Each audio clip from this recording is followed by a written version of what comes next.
48 घंटे में 8 phone. PM Modi भारतीयों को बचाने में कैसे लग गए हैं। इधर सोनिया राहुल ने क्या गजब कर दिया। खामनेई की मौत पर भारत में क्या बवाल हो रहा है। इंडी से लेकर ओवैसी तक किस किस ने मोर्चा खोल दिया है।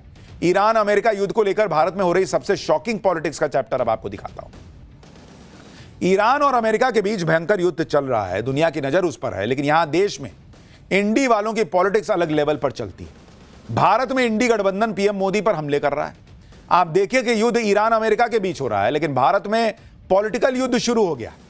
सोनिया गांधी कह रही हैं कि भारत खामोश क्यों है। खामनेई की मौत पर पीएम मोदी को बोलना चाहिए। राहुल गांधी अब पीएम मोदी को विदेश नीति सिखा रहे हैं। महबूबा मुफ्ती से लेकर ओवैसी तक सवाल उठा रहे हैं। खामनेई की मौत पर भारत में प्रदर्शन हो रहे हैं। उधर पीएम मोदी देश हित में जो सही है वो करते चले जा रहे हैं। जहां अमेरिका अपने नागरिकों की मदद नहीं कर पा रहा, कह रहा है कि हम अभी नहीं बचा पाएंगे, अपने से निकलो, वहां प्रधानमंत्री मोदी एक एक भारतीय के लिए चिंतित हैं और क्या कर रहे हैं आज आपको दिखाऊंगा। यानी मुद्दा कोई भी हो, दुनिया के किसी भी कोने में युद्ध हो जाए, कुछ हो जाए, भारत में इंडी गठबंधन सीधे पीएम मोदी पर हमलावर हो जाता है।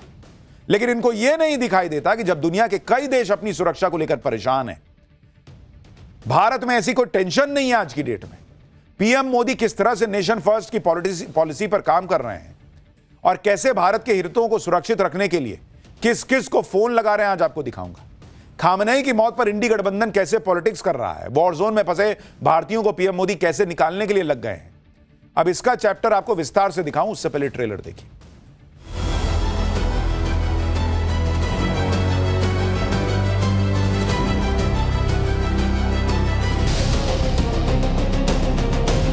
ईरान के लिए 2 लफ्ज भी नहीं बोले गए आपके।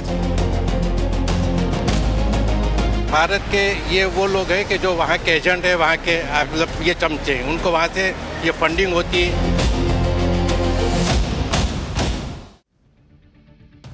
आप देखिए कि ईरान पर अमेरिका और इजरायल के हमलों के बीच भारत में किस तरह से राजनीति हो रही है। सोनिया गांधी ने ईरान युद्ध और खामनेई की मौत पर एक लंबा चौड़ा आर्टिकल लिख दिया बॉस, जिसमें युद्ध को लेकर भारत के स्टैंड पर सवाल खड़े किए हैं। सोनिया गांधी ने कहा है कि इजरायल और अमेरिका ने ईरान पर हमला किया है। इस पर भारत की चुप्पी हैरान करती है। किसी विदेशी नेता की टारगेटेड हत्या पर भारत की चुप्पी हमारी विदेश नीति की विश्वसनीयता पर सवाल खड़े करती है। खामनेई की हत्या से 48 घंटे पहले ही पीएम मोदी इजरायल से लौटे हैं, जहां उन्होंने इजरायल के प्रति समर्थन जताया था। कांग्रेस ने ईरान पर यूएस इजरायल के हमलों की निंदा की है और दुनिया भर के शिया समुदाय से संवेदना व्यक्त की है। भारत सरकार का रुख इस त्रासदी को मौन समर्थन का संकेत दे रहा है, यह सोनिया गांधी कह रही हैं। भारत की परेशान करने वाली चुप्पी पर बजट सत्र के दूसरे चरण के दौरान संसद में चर्चा होनी चाहिए, सोनिया गांधी ने डिमांड की। यानी सोनिया गांधी चाहती कि भारत खामनेई की मौत पर चुप क्यों है, इस पर भारत की संसद में चर्चा हो। सुनिए कांग्रेस के नेता क्या क्या कह रहे हैं। भारत की जो विदेश नीति रही है, आज मौजूदा सरकार ने उस विदेश नीति के परखचे उड़ा दिए। प्रधानमंत्री सऊदी अरबिया के रूलर से बात कर रहे हैं, प्रधानमंत्री यूएई के रूलर से बात कर रहे हैं, लेकिन ईरान के हेड ऑफ द स्टेट से बात नहीं कर रहे, नेतन्याहू से बात कर रहे हैं। मैं पहले भी कह चुका हूं, प्रधानमंत्री इस्राइल गए थे और ऐसे मौके पर गए थे। देश के लोगों को शक है कि प्रधानमंत्री के मशवरे से ही ईरान पे जंग हुई है। प्रधानमंत्री को बचाना चाहिए देश को। इस जंग के बारे में नेतन्याहू के साथ उनकी क्या बात हुई थी?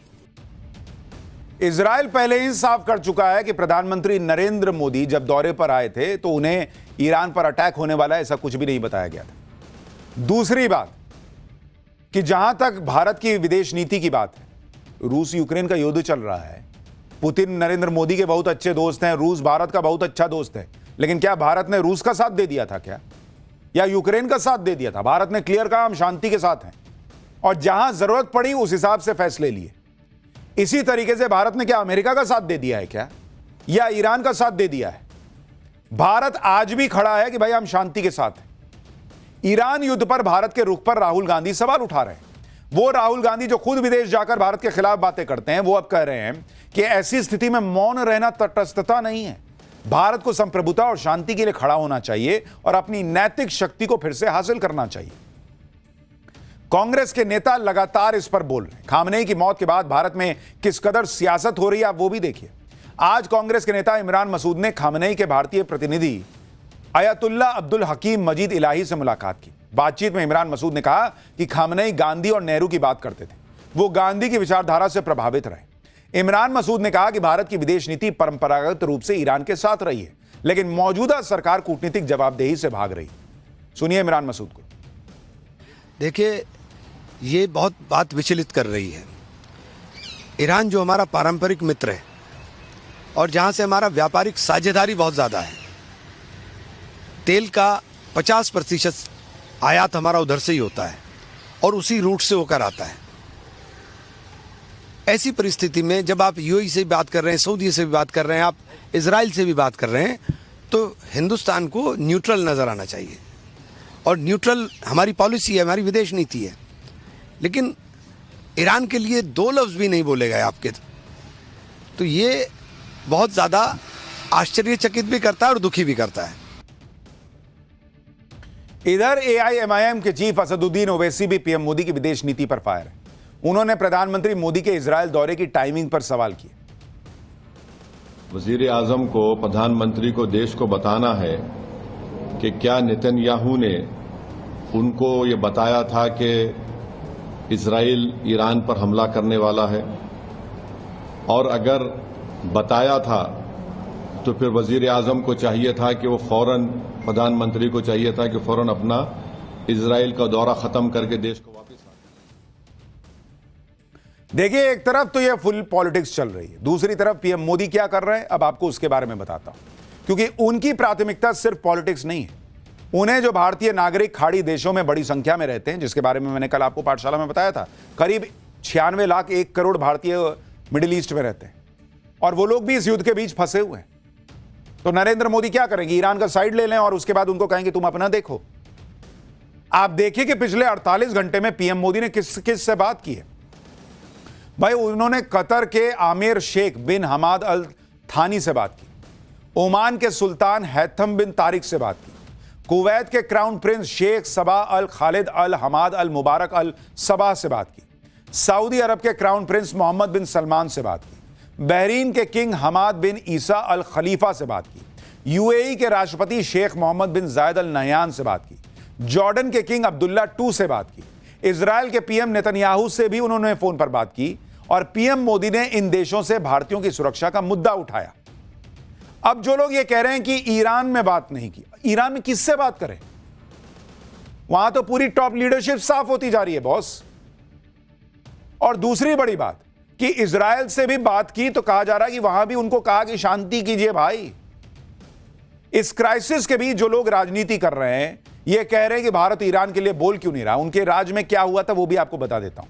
यूपीए सरकार के दौर में जब लीबिया के शासक गद्दाफी को मारा गया था, तब भी भारत ने सधी हुई प्रतिक्रिया दी थी।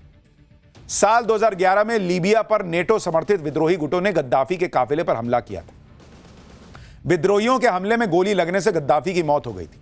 उस समय यूपीए सरकार ने गद्दाफी की मौत पर खुलकर कुछ नहीं बोला था, ना तो औपचारिक शोक रखा था और ना ही निंदा प्रस्ताव रखा गया था।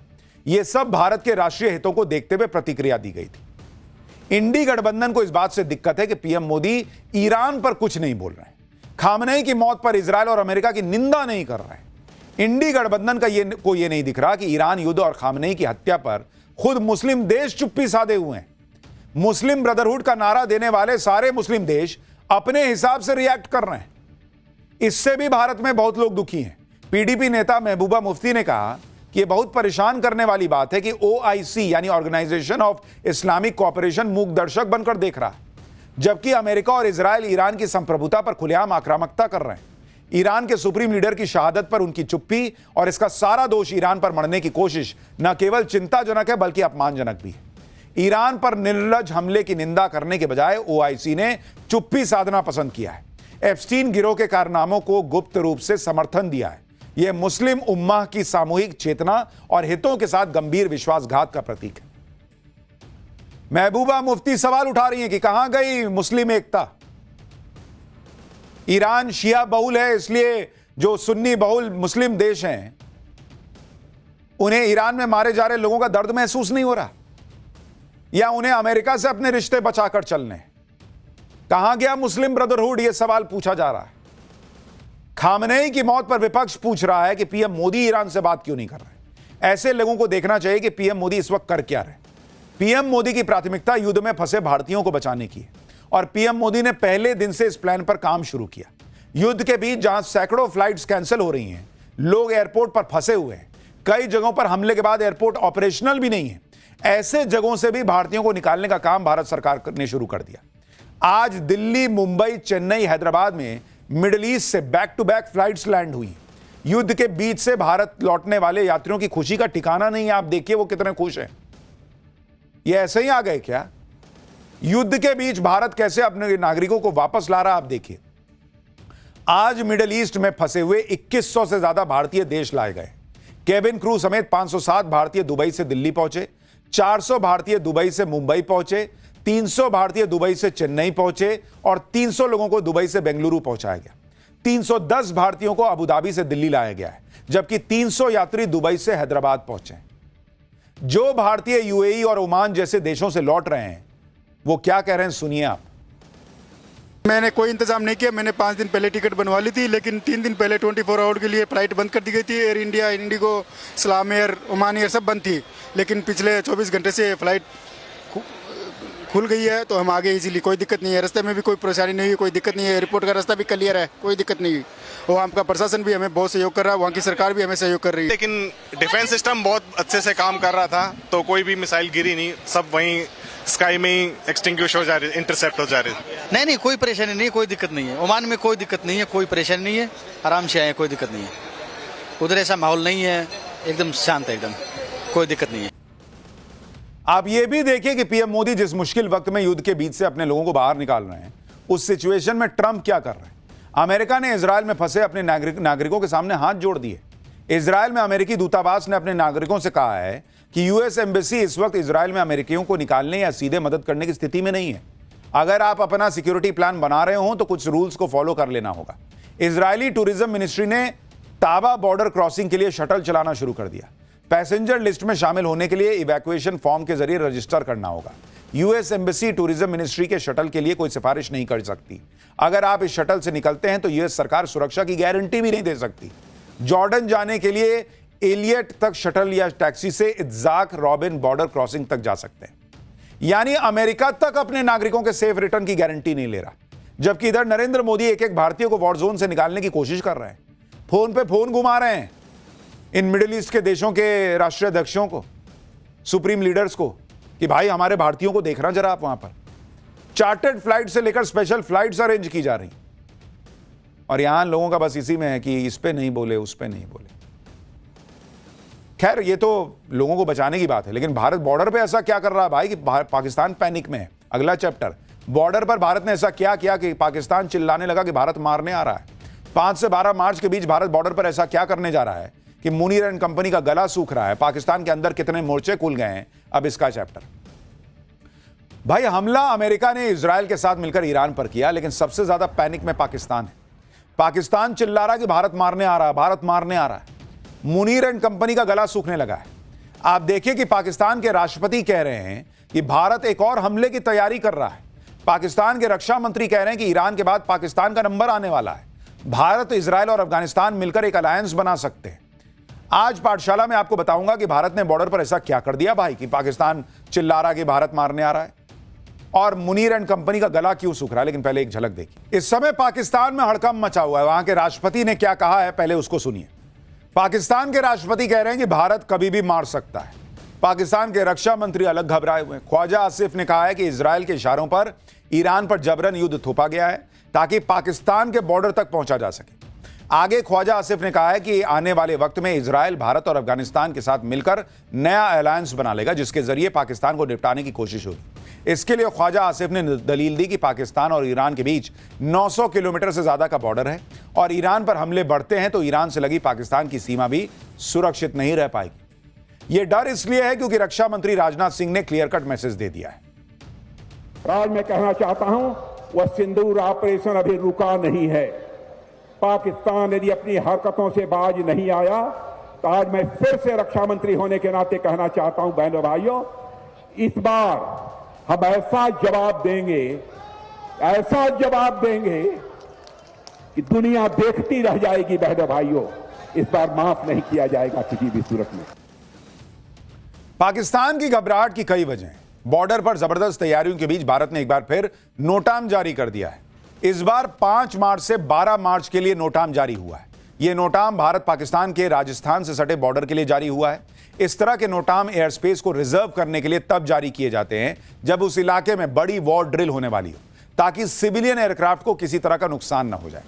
यह नोटाम ऐसे वक्त में जारी हुआ है जब कुछ दिन पहले ही भारतीय वायुसेना ने राजस्थान के जैसलमेर में वायु शक्ति ड्रिल की। आप यह भी देखिए कि बॉर्डर पर भारत की धुआंधार तैयारियां देखकर पाकिस्तान पैनिक में। पाकिस्तान ने कराची और लाहौर में अपने एयर स्पेस को कमर्शियल फ्लाइट्स के लिए बंद कर दिया है। PAA यानी पाकिस्तान एयरपोर्ट अथॉरिटी की तरफ से जारी नोटिफिकेशन के मुताबिक 3 मार्च से 31 मार्च तक हर रोज सुबह 9 बजे से दोपहर 3 बजे के बीच कराची और लाहौर के एयर रूट कमर्शियल ऑपरेशन के लिए बंद रहेंगे। यानी पाकिस्तान पैनिक मोड में। दूसरी बात, इधर अमेरिका और ईरान का जो युद्ध चल रहा है, उसमें अमेरिका के खिलाफ जो पाकिस्तान में लोग हैं वो अमेरिकी दूतावास पे हमले कर रहे हैं, अमेरिकी गोली चला के पाकिस्तानियों को मार रहे हैं। तो पाकिस्तान में हर तरफ से मोर्चा खुला हुआ है, उस पर हमारी नजर रहेगी। फिलहाल एक छोटा सा ब्रेक।